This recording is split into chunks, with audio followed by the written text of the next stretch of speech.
Israel is outraged by the murder of the Bibas family and the treatment of hostages. In response, they're holding up the release of Palestinian prisoners. Prime Minister Netanyahu is also demanding Hamas end the humiliating transfer ceremonies in Gaza. Last Saturday, Hamas released 6 more live hostages.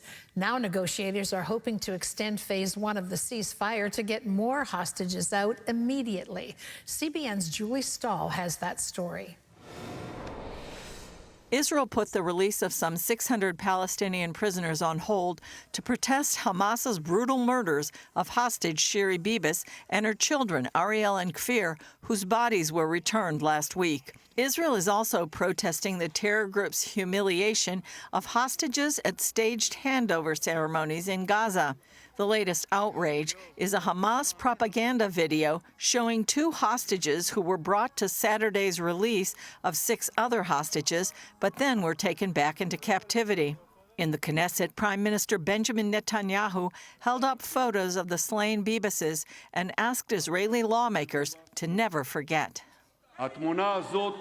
This photo says it all, and I ask you will engrave it on your heart, to always remember what we are fighting against and against who we are fighting. U.S. Secretary of State Marco Rubio wrote on X, Hamas's treatment of hostages, including its brutal murder of the Bibas family, further illustrates their savagery and is yet another reason why we are saying these terrorists must release all of the hostages immediately or be destroyed. Critics are also ripping into the Associated Press for how it's framing the Bibas killings. Democrat lawmaker Richie Torres said on X, the AP chooses to whitewash the baby killers, calling them militants rather than terrorists, and claiming the children died rather than were murdered in captivity.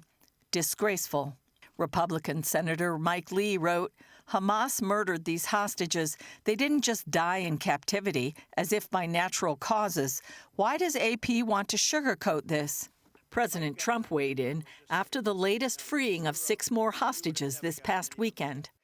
But they're coming back in pretty bad shape. It's a horrible thing, and many are dead. Many are dead. So we'll see how that all ends up. There's talk of extending phase 1 of the ceasefire deal to get more hostages freed as soon as possible. Mideast envoy Steve Witkoff told CNN that talks for a phase 2 are expected this week. We do expect it, Jake, to go forward. We have to get an extension of phase 1. But Trump's national security advisor said on Fox News that Hamas is threatening all by its horrifying actions. This behavior over this last week with these children, with how these people have been released, this propaganda absolutely is affecting the prospects of negotiations. Meanwhile, after thwarting last week's terror plot to blow up at least 15 Israeli buses, the IDF is ramping up efforts to destroy the growing terror threat from Judea and Samaria, the so-called West Bank. For the first time in decades, in Judea and Samaria, tanks have entered. This means one thing.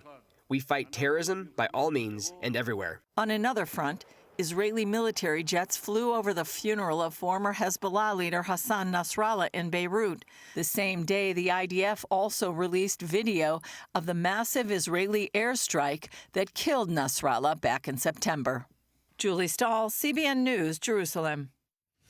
Thanks, Julie. Julie mentioned that those buses that exploded, that would have been a massacre if it hadn't failed as far as planning is concerned. And that story has been a blip on the screen. It's in the rearview mirror already. One wonders if Hamas is intentionally sabotaging peace talks and ceasefires. You have children not just killed, but murdered. You have 2 hostages let out for release and then taken back. Now we have Israeli tanks in the West Bank for the first time in 20 years as things continue to escalate. Thank you, Julie, for your